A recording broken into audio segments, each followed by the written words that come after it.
या बातमीपत्राचे प्रायोजक आहेत सम्राट वर्मा ग्रुपचे वर्मा लॉन्स, बंद नवे दर जुनेच, येवला तालुक्यातील एकमेव प्रीमियम लॉन्स व मंगल कार्यालय, जागतिक दर्जाच्या डेकोरेशनसह प्रशस्त पार्किंग, ट्रॅक्टरची सुविधा अत्यंत कमी दरात उपलब्ध। आजच भेट द्या वर्मा लॉन्स, नाशिक संभाजीनगर महामार्ग, एरंडगाव तालुका येवला। येवला नगर परिषद निवडणुकीत प्रभाग क्रमांक 8 मधून अश्विनी ज्ञानेश्वर खैरमोडे आणि प्रभाग क्रमांक 8 मधून ज्ञानेश्वर मधुकर खैरमोडे हे दोघेही पती पत्नी शिवसेना उद्धव बाळासाहेब ठाकरे पक्षाचे अधिकृत उमेदवार म्हणून रिंगणात उतरले आहेत।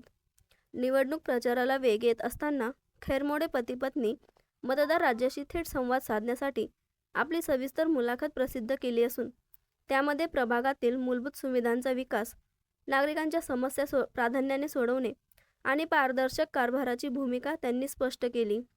दोन्ही उमेदवारांनी आपली शपथपत्रेही सार्वजनिक करून मतदारांसमोर संपूर्ण पारदर्शकता दाखवली आहे।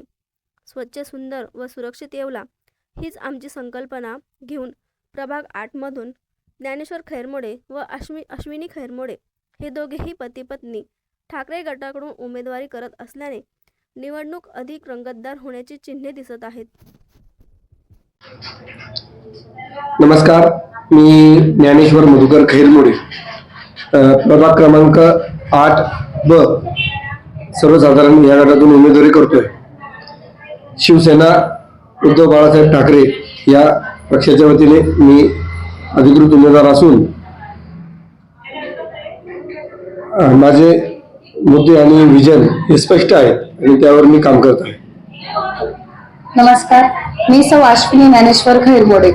मी अनुसूचित जाती या गट ब मधून नगरसेवक पदासाठी उभी आहे आणि मी विशेष म्हणजे महिलांसाठी वगैरे कार्य करू इच्छिते। मी असं वार्डमध्ये राहिलेली, इथल्या समस्या मला माहिती, मी त्या पुरेपूर सोडवण्याचा अत्यंत मनापासून प्रयत्न करेन। विजन हे स्पष्ट आहे, म्हणजे निवडणुका आल्या की वेळोवेळी विविध इच्छुक उमेदवार असतात, ते घोषणा करतात आणि एकदा निवडणुका झाल्या, निकाल आला की सर्व विसरून जातात। परंतु आम्ही सगळ्यांपेक्षा वेगळं या निवडणुकीत मुद्दा घेऊन उतरलेलो आहे। म्हणजे आम्ही जो काही जाहीरनामा इतर पक्षांचा असतो तो नुसताच जाहीरनामा नाही, शिवसेनेने जी शिकवण आम्हाला दिली आहे 80% समाजकारण, 20% राजकारण, या मुद्द्यावर आम्ही खरी निवडणूक लढतोय। आणि आम्ही कोणत्याही प्रकारे नुसते फुगे न फोडता आम्ही आमचं शपथपत्र आहे, म्हणजे अगदी तुम्ही बघू शकाल की आम्ही हे स्पष्ट कोणत्याही जाहीरनामा नाही, शपथपत्र घेतोय। म्हणजे आम्ही जे काही मुद्दे याच्यात मांडलेले आहेत ते आम्ही या आमच्या कार्यकाळात निवडून आम्ही येणारच आहोत। परंतु आमच्या निवडून आल्यानंतर देखील या पूर्ण हे जे काही मुद्दे आहेत, या व्यतिरिक्त जे काही आमचं विजन आहे ते आम्ही शपथपूर्वक लोकांपर्यंत आम्ही मांडतोय। त्यामुळे जे काही कार्य आहे ते 100% झालंच पाहिजेत आणि बरेचसे मुद्दे आहेत, त्या मुद्द्यांवर आपण बाकीचं बोलूच, परंतु मूलभूत अनेक प्रश्न आहे, पाण्याचा प्रश्न असेल, रस्त्यांचा प्रश्न असेल, गटारींचा प्रश्न असेल, अगदी एवढे मोठे मोठे नेते आमदार आपल्या शहराला लाभलेले असताना देखील या समस्या अजूनही आपल्याला भेडसावत आहे। म्हणजे ही खरी तर शोकांतिका आहे। म्हणजे इतके मोठ्या मोठ्या पदावर, इतक्या मोठ्या असं वैयक्तिक कोणाचं नाव घेऊ इच्छित नाही, परंतु जनतेने आता ओळखलं पाहिजे। त्यांनी जे काही उमेदवार दिले, त्यांनी आजपर्यंत राजकारणात असलेले उमेदवार किंवा नगरसेवक होते, त्यांनी आजपर्यंत काय काम केलं, म्हणजे ते आजही का प्रलंबित आहे याचा थोडासा जनतेने विचार केला पाहिजे। आणि नक्कीच याच्यावर आम्ही 100% काम करू।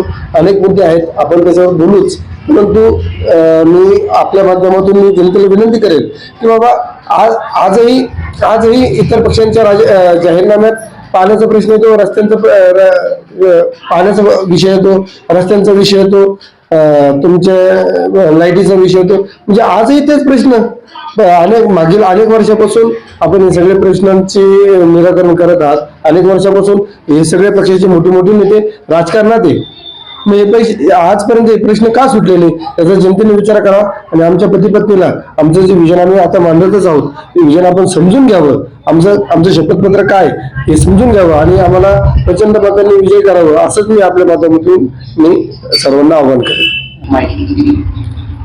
कसं असतं, म्हणजे मी लहानपणापासून गुरु शिकवणीत आहे. म्हणजे गुरूंनी सांगितलंय की आपण उजव्या हाताने जर एखादं काम केलं तर ते उजव्या हाताने एखाद्याला काही दिलं किंवा काम केलं तर ते डाव्या हाताला सुद्धा करून दिलं नाही पाहिजे. त्याच्यामुळे मी आतापर्यंत जे काही केले त्याचे कोणते व्हिडिओ फोटोशूट किंवा लोकांपर्यंत पोहोचवण्याचा मी कदापि प्रयत्न केला नाही, कारण की त्याच्या पाठीमागचं आमच्या गुरूंची शिकवण आहे. परंतु काही गोष्टी लोकांनाही माहिती व्हाव्यात, त्याच्यामुळे मी आमच्या परिसरातील, आमच्या वार्डातील, प्रभागातील प्रत्येक सामाजिक कार्यात आम्ही सक्रिय सहभागी असतो. तना मनात धनाने प्रत्येक ह्याच्यात सक्रिय सहभाग घेतो. 2000 आपल्याला आठवत असेल की 2012 साली इथे पाण्याचा दुष्काळ पडला होता. म्हणजे आपल्या माहितीकरता सांगतो की मी 2011ला अपक्ष निवडणूक या प्रभागातून लढवलेली आहे. मी त्यावेळेस अपयशी ठरलो, परंतु तरी अपयशी ठरलो म्हणून मी माझं सामाजिक कार्य कुठेही थांबवलं नाही किंवा सोडलं नाही. 2012 साली ज्यावेळेस पाण्याचा दुष्काळ 12-13 साली पाण्याचा दुष्काळ झाला होता, अनेक दिवस नळांना पाणी नव्हतं, मी माझ्या स्वखर्चाने 14 दिवस टँकरने 3-4 ट्रिपा प्रत्येक टँकर दररोज अशा प्रकारे मी या सगळ्या माझ्या परिसरात पाण्याचं वाटप केलं. त्यानंतर कोरोनाचा जो काही बिकट मध्ये अनेक म्हणजे आज हनुमान चालीसा भक्त परिवार मोठ्या प्रमाणात एवढ्यात कार्य करतो आहे. ठीक आहे, मला माझ्या व्यवसायात किंवा दुसऱ्या इतर कामांमुळे पूर्ण वेळ देता येत नाही, परंतु जी सुरुवात आमच्या गल्लीतून आणि माझ्या पुढाकाराने झालेली आहे. त्याच्यानंतर कोरोना काळ होता, म्हणजे अतिशय भयंकर परिस्थिती होती. घराच्या बाहेर निघण्याची परवानगी देखील नव्हती. आणि भगवंताचीच काहीतरी कृपा, माझा व्यवसाय हा अत्यावश्यक सेवेमध्ये येतो, म्हणजे भाजीपाला, फळं आणि भाजीपालाचा माझा व्यवसाय. मग मी माझ्या माध्यमातून जवळपास 350 रुग्णांच्या घरी शहर आणि तालुक्यात मी कारण की पहिला जो लॉकडाऊन झाला होता, आपल्याला सगळ्यांना माहितीच असेल, पहिला जो लॉकडाऊन झाला होता त्याच्यात आपल्याला बॅरिकेड केले होते. प्रत्येक गल्ली, ज्या गल्लीत पेशंट सापडला त्या गल्लीला बॅरिकेड करायचे, तिथे कोणाला जाऊन देत नव्हते. आणि परिस्थिती काय माहिती नव्हती, कोरोनाची सिच्युएशन काय माहिती नव्हती, त्याच्यामुळे लोकही या परिसरात जायला घाबरत होते, पूर्णपणे माहिती नव्हतं. त्याच्यामुळे मग 350 कुटुंबांपर्यंत मी मोफत भाजीपाला पुरवला. या ठिकाणी लोक पैसे घेऊन सुद्धा देखील जात नव्हते. मी त्या ठिकाणी त्या कुटुंबाला कुठेतरी पुरवणे म्हणजे 8 दिवसाचा भाजीपाला पुरवला. त्याच्यानंतर बरेचसे अनेक सामाजिक उपक्रम ते देखील राबवले. नक्कीच आम्ही ज्या पद्धतीने आम्ही जे शपथपत्र जाहीर केलंय त्याचं आम्ही स्पष्ट सांगितलंय की आम्ही पती पत्नी दोघंही ज्यावेळेस दोघं नगरसेवक झाल्यानंतर निवडून आल्यानंतर जी बांधिलकी आमच्या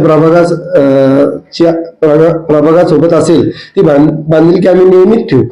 त्याकरता आम्ही पहिलेच नियोजन केलेलं आहे की प्रत्येक महिन्याला प्रभागाची पूर्ण आम्ही फेरी करणार आहोत, प्रभागातल्या लोकांना भेटी देणार आहोत. नगरसेवक आपल्या दारी ही संकल्पना आमची आहे. आणि यासोबतच छोट्या मोठ्या ज्या काही जनतेला अडचणी असतील, अनेक ऑनलाईन आपण जातो बघतो, अनेक कागदपत्र ऑनलाईन काढायची राहते, ते भेटत नाही.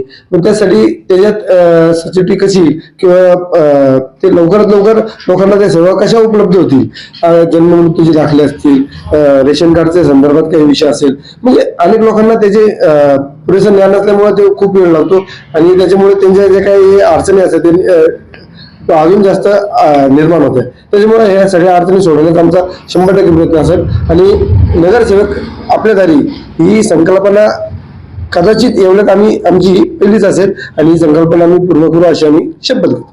मी आपल्या मतदार राजांना आवाहन करते की स्वच्छ, सुंदर आणि आरोग्यदायी असं आपण वार्ड बनवून दाखवूया, आपला येवला बनवून दाखवूया. कारण मी महिला असल्याने मला भरपूर समस्यांची जाण आहे, पाण्याची असो, लाईटची असो, सगळ्या मी तो अगोदर सोडवण्याचा प्रयत्न करेल.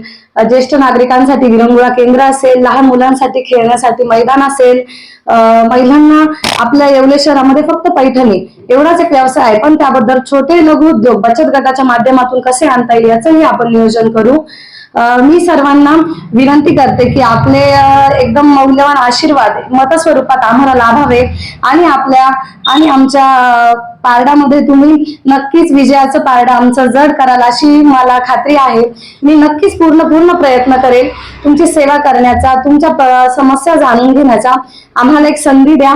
आम्ही कुठेही कमी पडणार नाही याची मी ग्वाही देते. दोघेही प्रभाग क्रमांक 8 मधून पती पत्नी उमेदवारी करत आहोत. आपलं प्रभाग क्रमांक 8 हे आपलं एक घर आहे आणि आपण सर्व त्या कुटुंबातील सदस्य आहोत. त्याच्या मी सर्व मूलभूत गरजा पूर्ण करण्याचा प्रयत्न करेल आणि तुमचा आशीर्वाद आम्हाला मतस्वरूपात मिळावा. आमच्या दोघांची निशाणी मशाल आहे, दोघांचंही 1 नंबरचंच बटन आहे.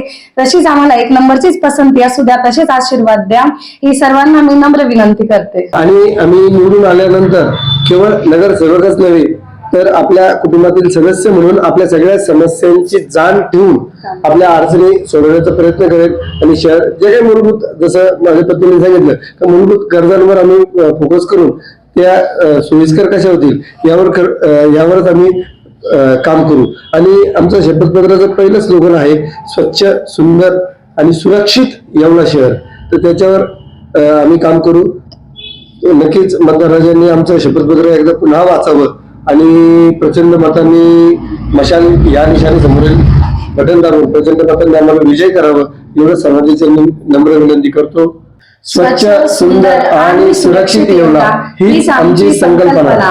आम्ही शिवसेना उद्धव बाळासाहेब ठाकरे पक्षातून अधिकृत उमेदवार करत आहोत. मी सौ अश्विनी ज्ञानेश्वर खैरमोडे प्रभाग क्रमांक 8 मधून उमेदवारी करत आहे आणि मी ज्ञानेश्वर मधुकर खैरमोडे प्रभाग क्रमांक 8 मधून उमेदवारी करत आहोत. आमचे दोघांची निशाणी मशाल आहे. आमचा दोघांचा अनुक्रम क्रमांक 1 हा आहे. तरी 1 नंबरची पसंती देऊन आम्हाला जास्तीत जास्त मतांनी विजय करा अशी मी सर्व मतदारांच्या चरणी विनंती करतो. हा जो विश्वास तुम्ही दाखवणार आहात त्या विश्वासाला कुठेही चालला जाणार नाही याची आम्ही ग्वाही देतो. आणि नुसती घोषणा नाही, आम्ही शपथ घेतो. जय हिंद, जय महाराष्ट्र. रियांश अमृत ज्यूस निसर्गाच्या वेगवेगळ्या व 42 दुर्मिळ वनस्पतीपासून तयार केलेले तसेच भारत सरकारद्वारा मान्यता प्राप्त असलेले एक आयुर्वेदिक प्रॉडक्ट रियांश अमृत ज्यूस मधुमेह, मुतखडा, संधिवात, रक्तदाब, दमा, लकवा, लठ्ठपणा आदी सारख्या 650हून अधिक आजारावर रामबाण उपाय. त्याचबरोबर रोगप्रतिकारक शक्ती वाढवण्यासाठी गुणकारी ठरलेले 1 नंबरचे प्रॉडक्ट. तेव्हा हे प्रॉडक्ट घेण्यासाठी आजच संपर्क साधा. रियांश मल्टीट्रेड प्रायव्हेट लिमिटेडचे रियांश अमृत ज्यूस. संपर्क मीना जाधव 93 25 81 33 52 व प्राजक्ता जाधव 95 79 62 59 08.